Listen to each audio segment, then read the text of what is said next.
My clock says it's time to get started. So good morning or good afternoon. We're happy to have you for the 2021 American Horse Council virtual conference. Sorry we couldn't be in person, but hopefully we'll be together again soon. I'm Julie Broadway. I'm president here at the council, and just a few logistics and then we'll get started. Off to the races, as they say. So we are using a Zoom platform. You're probably very familiar with it at this point. We're going to hold questions till the end of each of the sessions, each of the segments of this. So put your questions in the chat box at the bottom, if you will, or we'll try to see if we have time to open mics and get around for other people to ask questions as we need to. We are recording the session, so it'll be available for replay. And with that, I just thought as an introduction, I would remind you that today is our industry sector day, and that means we're focusing on the 4 sectors that we have from our economic impact study. We started off with recreation, trails, and land use to talk about the recreation sector. We had our show and competition committee earlier, which focused on the competition sector, and now we're going to hear from the racing committee to focus on the racing sector. This will be followed by our first ever working horse sector meeting, so we're excited about that. The racing sector is an important component of our industry. According to the economic impact study, there are 1.2 million horses in the racing sector, and the combined purses are 1.6 billion. I always like to tell people that the total annual contribution to the national economy is 36.6 billion. So this is a really important sector to our industry. So with that, I'm going to turn this over to Alex Waltrip, who is the chair of this committee, and the staff liaison, which is Brian Brindle. Great, thank you, Julie. Alex, I guess we'll just jump straight into the agenda here. So we've got a lot of topics to cover today, some of them very familiar to you. First up, we're going to talk about guest worker visas, and we will focus now on the H-2A guest worker visa fight. And with that, we've got Eric Hamelback, who's been deeply involved in this issue for a long time, and he has a status report. Eric, take it away. Thank you, Brian. I appreciate it. Glad to see everybody as best we can on Zoom. First, I just wanted to discuss briefly Senator Rand Paul of Kentucky. He does plan to reintroduce a bill that was drafted last year and didn't get a lot of traction, but the Paperwork Reduction for Farmers Act. This is a bill that's kind of been developed and somewhat morphed into an H-2B, H-2A combination, picking up on some of the bills that the American Horse Council and us have supported in the past. The Good Lot bill is probably one that's more familiar. So it's a combination, I think is the word Brian and I tend to use.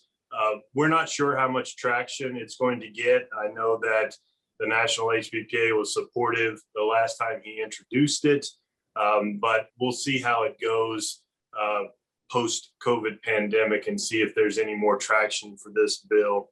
The only other update, the second update that I consider at least worth noting in the H-2A category is that the H-2A definitions bill has been discussed with Senator Lindsey Graham, who's been kicking around picking up something that we have supported historically, and that's a definition within the Immigration and Nationality Act that would be a bit more defined for the equine laborer.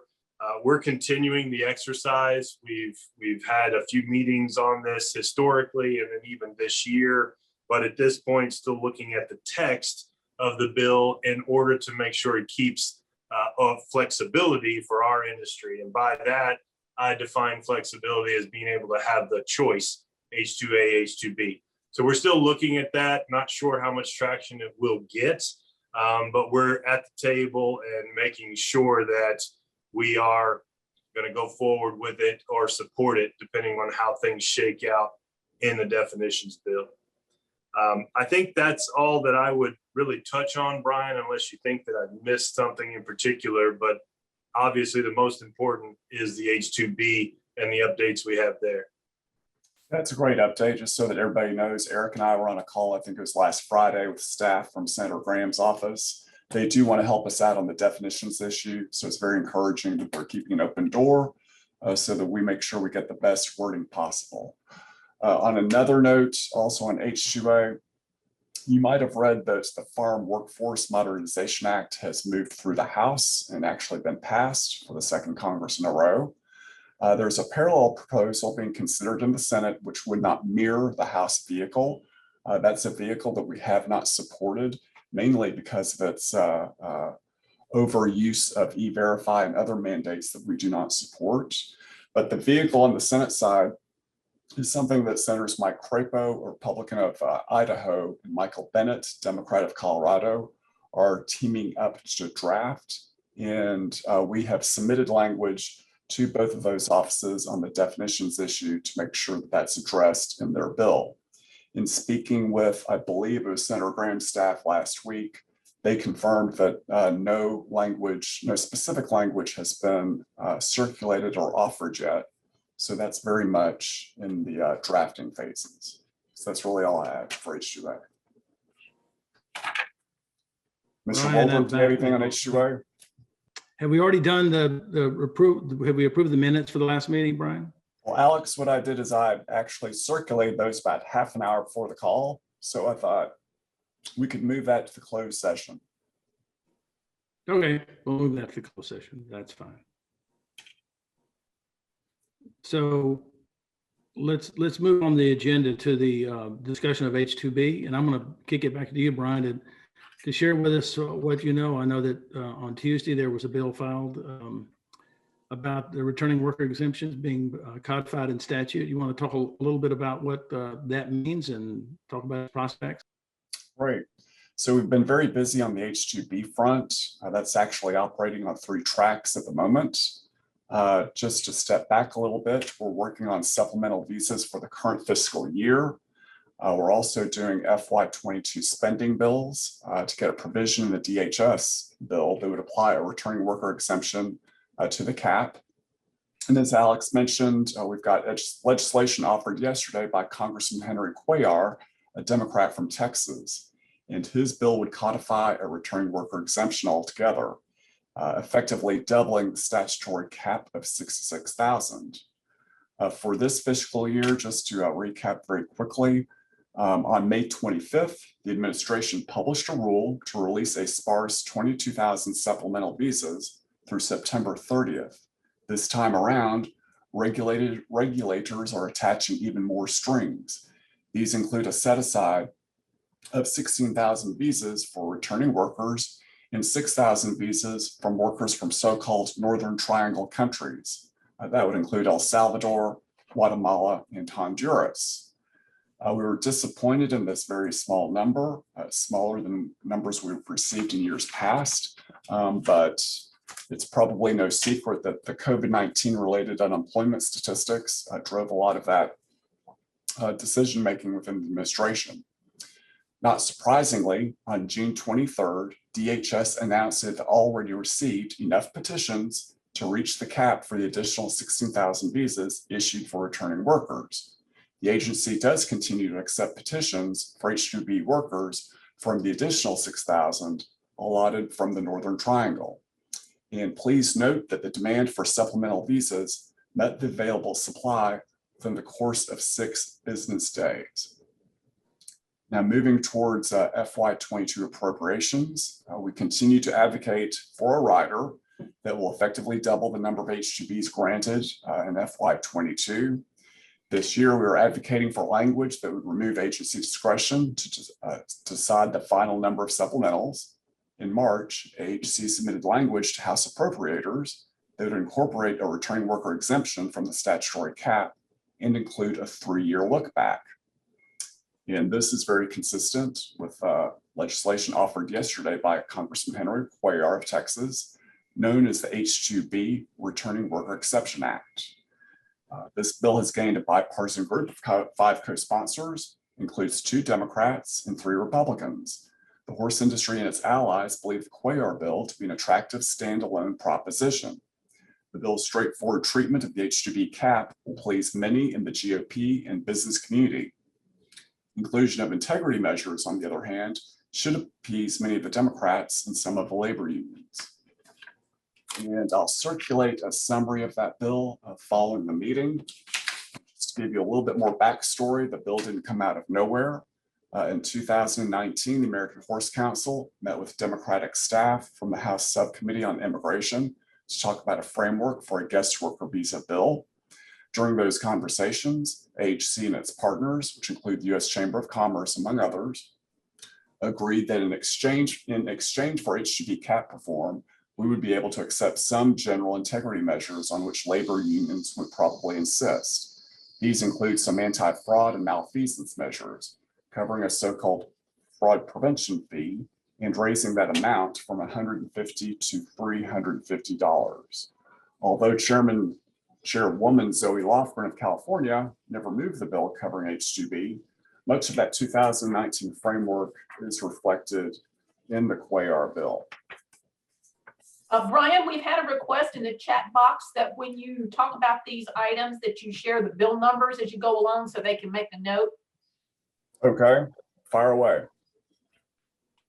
They don't have a bill number for Representative Cuellar's yet. Yeah, that's not going to have one for a few days. It was offered yesterday afternoon. For those that are interested, I can circulate the entire text, but I thought I would share that one-page summary for starters. Any other questions on H-2B?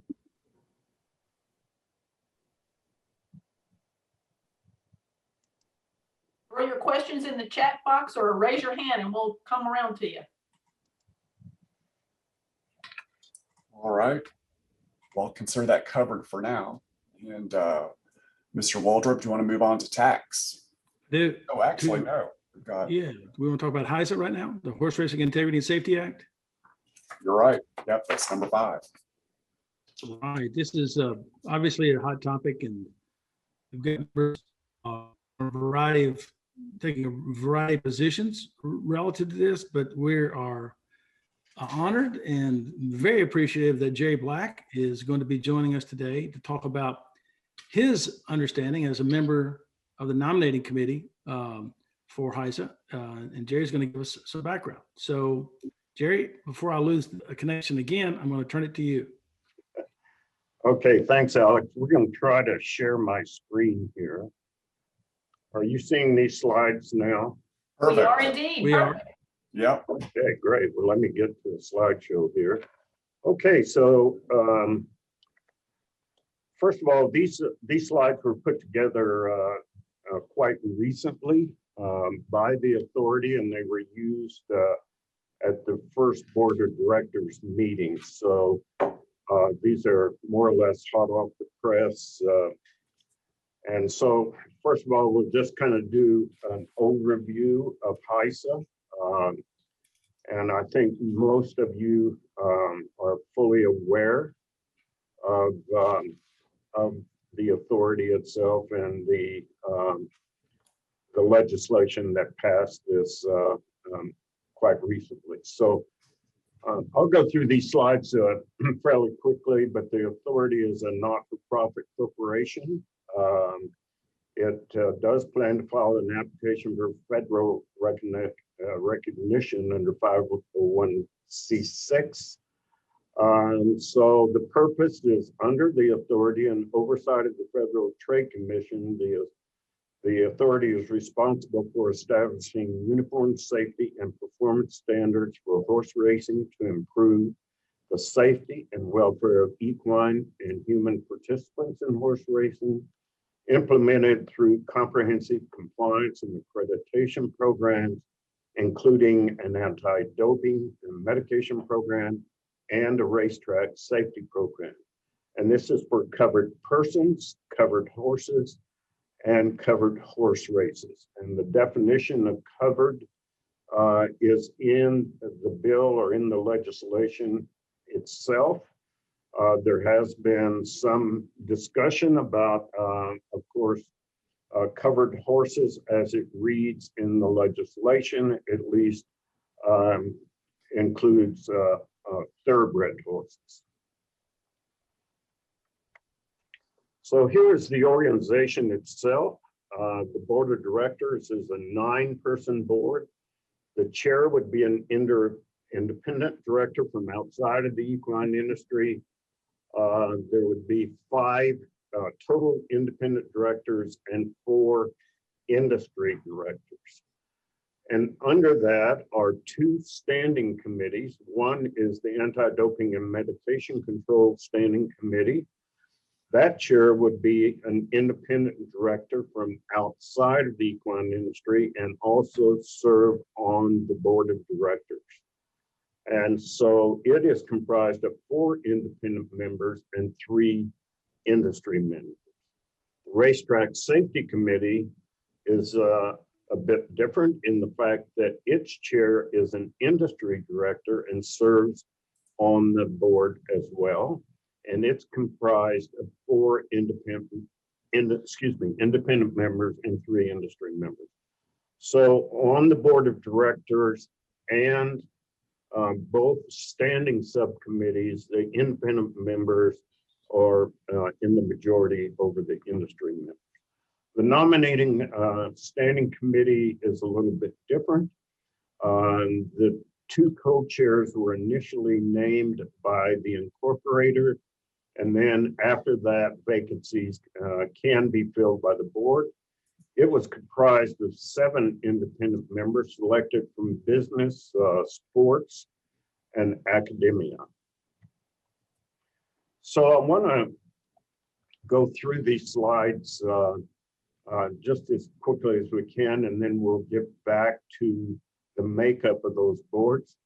The Anti-Doping and Medication Committee is responsible for establishing and implementing a horse racing anti-doping and medication control program that includes rules, a list of permitted and prohibited substances.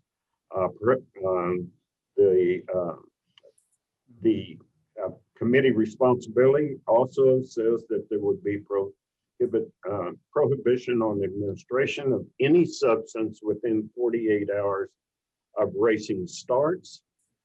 There are some provisos, possible state racing commission exemptions for the use of furosemide, better known as Lasix.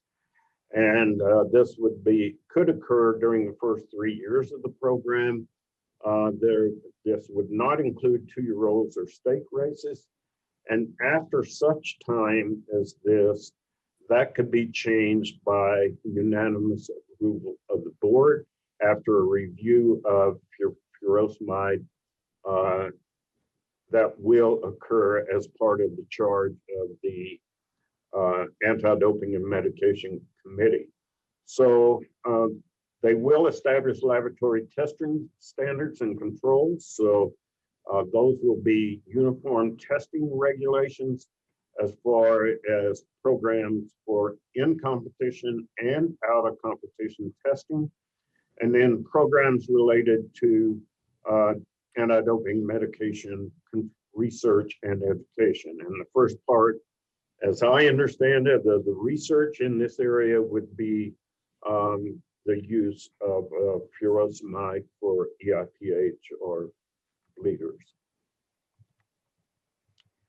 And then the Racetrack Safety Standing Committee is to devise authority and assist with establishing and implementing horse racing safety programs. And that would include training and racing safety standards and protocols, racing surface quality, maintenance systems, programs for injury and fatality and data analysis that may include pre and post training and race inspections, use of veterinarians list, and concussion protocols. So this, I think an important part of this is a more uniform injury and fatality data analysis across the board for racing. This is being done obviously in certain states at this point in time, but would be part of the Racetrack Safety Standing Commission's charge. So as a result of this, you would get uniform set of track safety standards, programs related to safety research, education, and aftercare.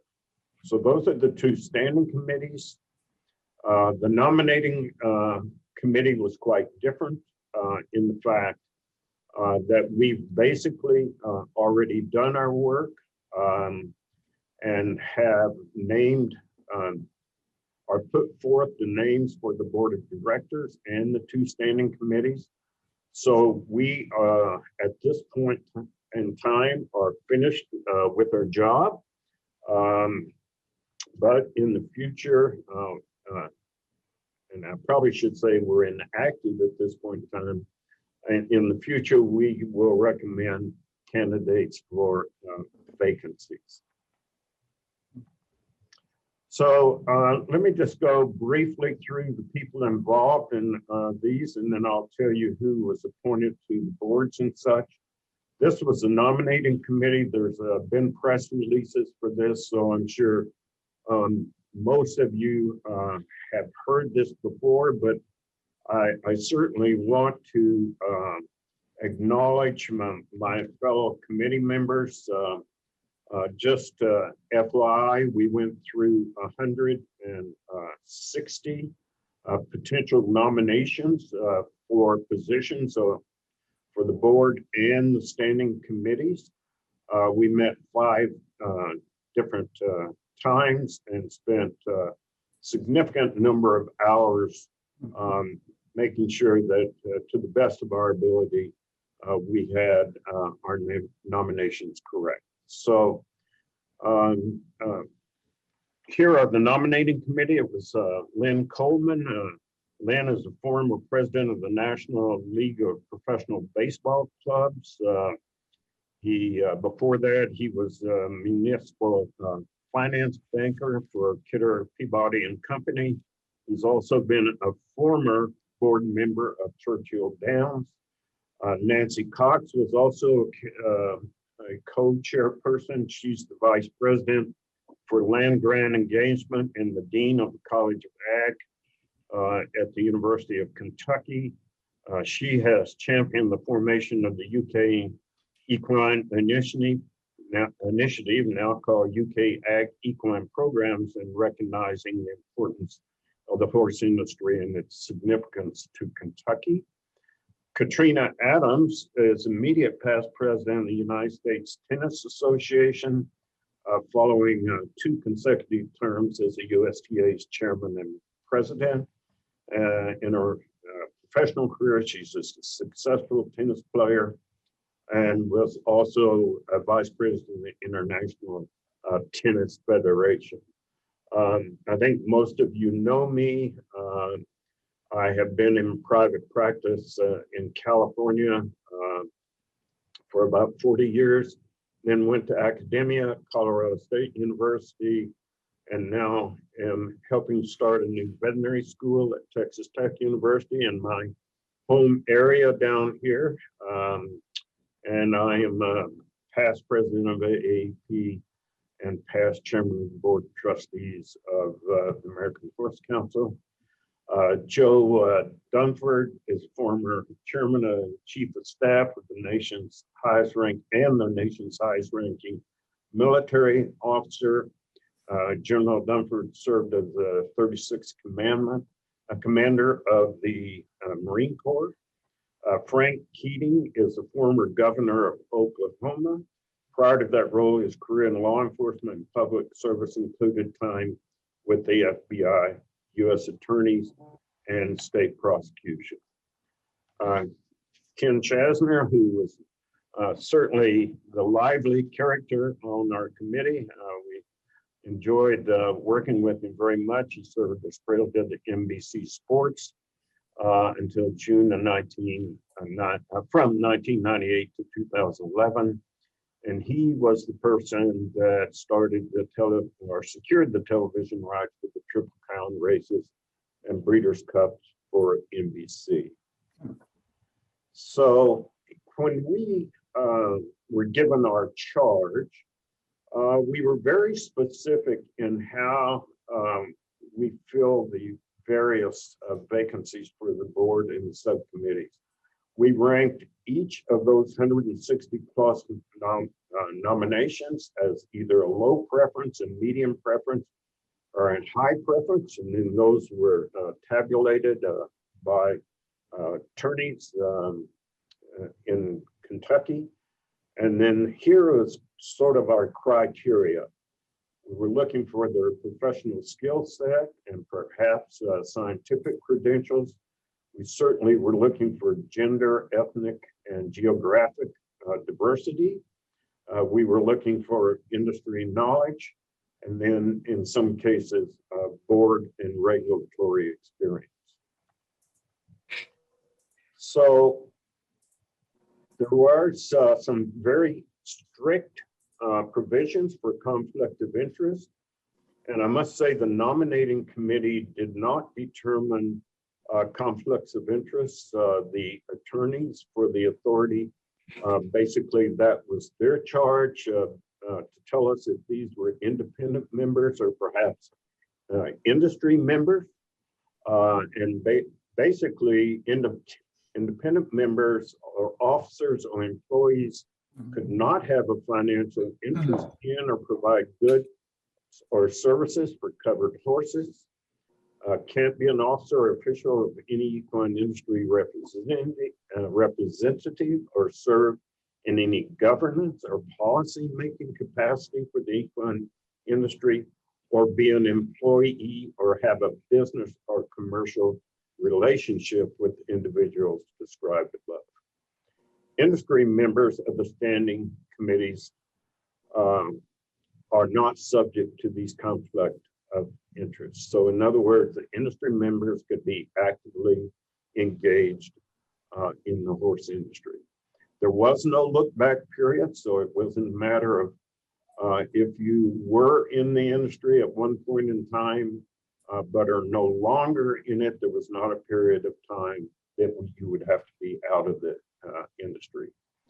And the equine conflict rules also apply to any immediate family members as well. So now I'll just go through the board of directors quickly.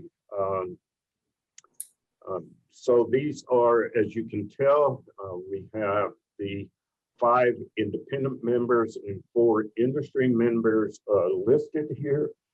We have Steve Beshear from Kentucky, who's former governor there. We have Adolfo Birch, who Mr. Birch will also chair the Anti-Doping and Medication Standing Committee.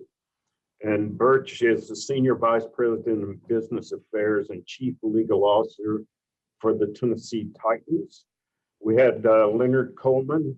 Obviously, Lynn was on our, was one of the co-chairs of our nominating committee, but received multiple nominations from horse industry organizations to be on the board.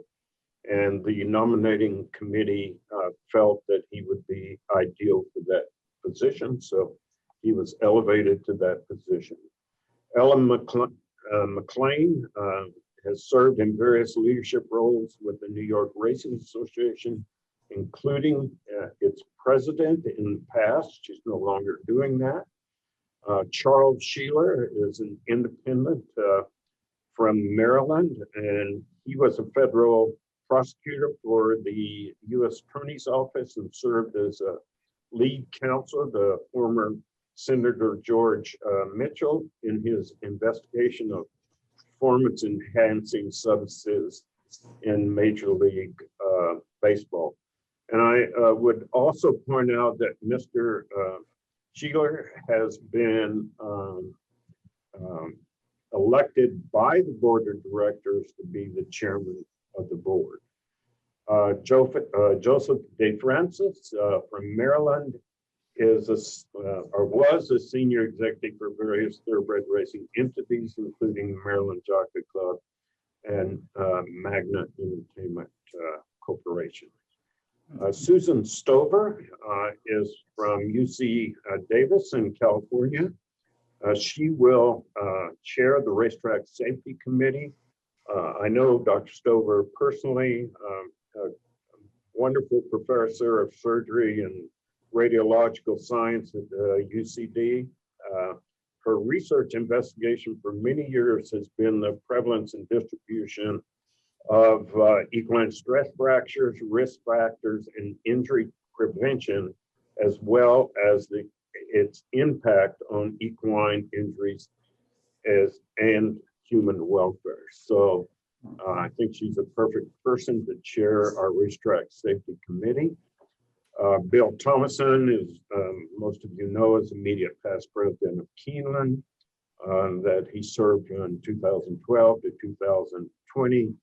And DG Van Cleef is retired now, but was a former president of the Breeders' Cup. Now we'll just spend a little bit of time talking about the anti-doping and medication control. These are the people that are going to be putting the rules and regulations together for the medication portion of this. So we do have Adolfo Birch that I've already mentioned as chairman. We have Jeff Nowitzki, who is an independent from Nevada.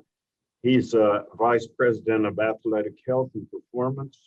In this role for the UFC.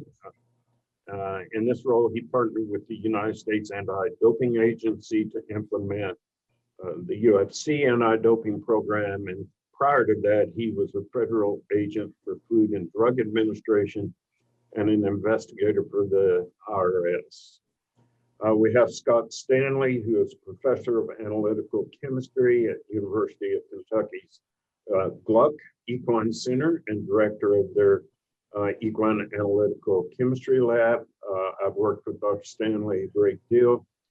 Formerly, he was at University of California, Davis in the same role. Certainly an international authority on doping and medication.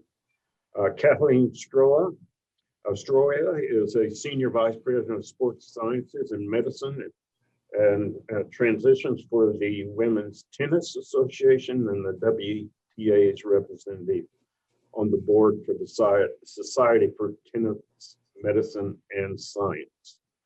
Jeff Balea has been an equine practitioner primarily at Santa Anita for years, but has recently taken a new position as the equine medical director for the California Horse Racing Board, and that is in conjunction with the University of California, Davis School of Veterinary Medicine. Mary Scalay is Executive Director and Chief Operating Officer of the Racing Medication and Testing Consortium, the RMTC.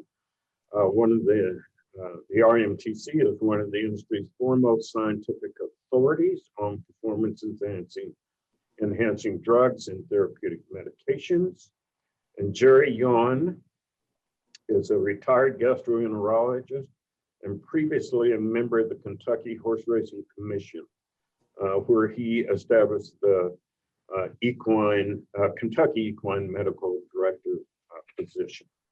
So that's our Anti-Doping and Medication Control Committee. And then lastly, we'll just discuss the Racetrack Safety Committee. These are the ones that will be putting together the uniform policy for racetrack safety. As I mentioned earlier, Dr. Susan Stover from UC Davis will be the chairperson of this committee. Excuse me, I've got these out of order a little bit. But Lisa Fortier is the James Law Professor of Surgery at Cornell University. She's also Associate Chair of the Graduation Education and Research for that university. Has a significant experience in thoroughbred racing injuries, excuse me. Then we'll go down to Peter Hester. And Peter is an orthopedic surgeon specializing in sports medicine. While in medical school, he was a night watchman at a thoroughbred farm and has maintained a passion for the sport and rider safety. Paul Lund is the Dean of the College of Veterinary Medicine at North Carolina State University. He's an equine veterinarian, and then prior to being a dean at North Carolina, he was head of clinical services at Colorado State University.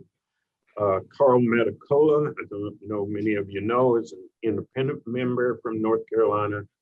Medicola is dean of the University of North Carolina, Greensboro School of Health and Human Sciences. His research has focused on neuromuscular, postural, and functional considerations in the treatment and rehab of lower extremity injuries. Glenn Kozak is, and I'm sure many of you know, Glenn is a senior vice president of operations and capital projects for the New York Racing Association. And lastly, John Valenzuela is Valenzuela, excuse me, is an industry member from New York. And he is one of the most accomplished and respected jockeys in the history of horse racing. He's a board member of Permanently Disabled Jockeys Fund and co-chairman of the Jockeys Guild. And he was inducted into the National Museum of Racing and Hall of Fame in 2012. So that's sort of an overview of our the work of our committee. Certainly, I can certainly answer some questions relative to the nominating committee. And I know that Alex has been watching, and most of you have been watching this, and perhaps part of some of the discussions. And so Alex may be able to answer some questions too. So with that, I'll turn the floor back over to you, Brian. So, Brian, we've got a couple of questions that have popped up in the chat. The Yeah, first, let's see those. okay, so the first one was, could you perhaps elaborate on why this authority was incorporated under Delaware law? No, I couldn't tell you that. You know, that's not something that was discussed by the nominating committee. Perhaps Alex or someone else on this I can take that. call could share some information with that. Delaware is a common, it's a very popular state for incorporating corporate, for-profit and not-for-profit corporations. The NTRA is incorporated in Delaware. It has very favorable laws relative to the formation and activity of corporations. So it was simply a legal decision made based upon the law of Delaware. Thanks, Alex. Second question, it may be a little bit premature because they're just getting off the ground, but are there term limits for any of these positions? And if so, that timeline might tell us when there will be opportunities to fill vacancies or come up with new persons to sit on these committees, Dr. Black? Well, my understanding, and Alex can chime in here, is that there will be term limits. But the organization of the authority itself is now in the hands of the board. And so those discussions are going on to put sort of the teeth into the authority. But so I don't know the exact term limits that will be in place. I think that's right, Jerry. It's not spelled out in statute in any specificity, but it certainly is within the authority of the authority to determine term limits. And Alex, just for everybody else's clarification, remind us, so now they've all been named, the clock starts ticking, and what's the timeline for their deliverables? Well, that's a very good question. They are now in the process of doing two important things. One, they need to sign a contract with an enforcement organization. The first that they'll talk to is the U.S. Anti-Doping Agency. Presumably, they'll get a contract with USADA. If not, there's a provision for seeking out another enforcement agency. Second, and equally as important, committees need to be meeting and they need to be putting together proposed regulations, keeping in mind that the statute lays out certain platforms, certain minimum standards, I guess you should call them, for any of these medication and safety rules. For instance, the International Federation of Horse Racing Authorities contract, is Article 6, spells out certain minimum standards for anti-doping in terms of the lab accreditation. They have to look to the WADA code for its lab accreditation standards. That's the World Anti-Doping Agency accreditation standards. And on the safety side, they looked at things like the NTRA's Safety and Integrity Alliance Code of Standards as the baseline, or at least informing them as to what the new rules and regulations shall be. It's anticipated that that will be done by late fall, early winter, and submitted to the FTC. The FTC then has until the end of February to issue and receive comments on the proposed regulations. It will be federal regulations issued by the FTC. Once those are made permanent, made addressed by the FTC, including any comments, and they are promulgated in the federal registry, then that sets in motion a variety of things leading up to July the 1st, 2022, including, I believe it's by April 1, they have to indicate to the states what their share of the total authority budget will be. And by the end of or May 1, states have to determine whether they're going to pay that or whether they're going to opt out of the program. And the authority will have to seek to be reimbursed from individual participants in a given state. All that leading up to July the 1st, 2022. At that point in time, it's anticipated that the program will be up and operating and that all occurrences that occur after that date will be under the jurisdiction of this new authority. Anything that happens between now and then will remain in its current configuration at the state level. Thanks, Alex. That helps me put it in my head. COVID has lost all sense of time, so I was trying to think through the whole structure there. Anybody have questions for Dr. Black or anyone about this? Dr. Dr. Black, thank you. I'm curious. I got a question. Dr. Yeah. Black, I'm curious. How many times did your committee meet? Were you guys able to meet together several times? What were the number of times over the course of the last several months? Well, we met as a group 5 times, but we had individual assignments as well. Certainly, I was put in charge of calling prospective veterinarians that were going to be on the committee, make sure they understood the system itself and what the commitments would be to do that. So I couldn't tell you how many hours we put in. Most of the time when we met as a group, they were 2 to 3 hour sessions and met 5 times. Well, I commend you on your hard work, and I know that took lots of time out of your schedule, and this is not time that you're being compensated for, certainly not the way you do in your full-time position. And so we owe you all a debt of gratitude for the work you've done here. Well, it was a great committee to work with. I thoroughly enjoyed my committee members. So Any one other more questions question. for Jerry? Yeah, there was one more question that popped up in the chat. It says, is there a reason why those with racetrack experience on the board only came from major tracks and not sort of the mid-size or smaller venues? Well, from a nominating committee standpoint, I don't think that we saw very many nominations from some of those smaller tracks. Obviously, we had nominations from some of the larger tracks, from some of the racing organizations and such, but I didn't see nominations coming through from the smaller tracks.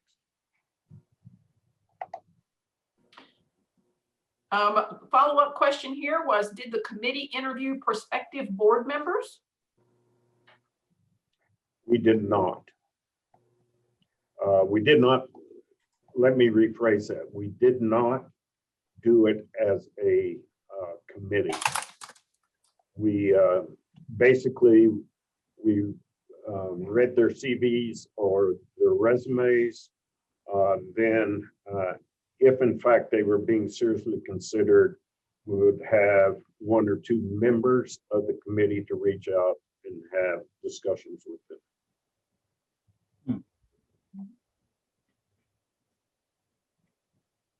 All right. Any more questions for Dr. Black?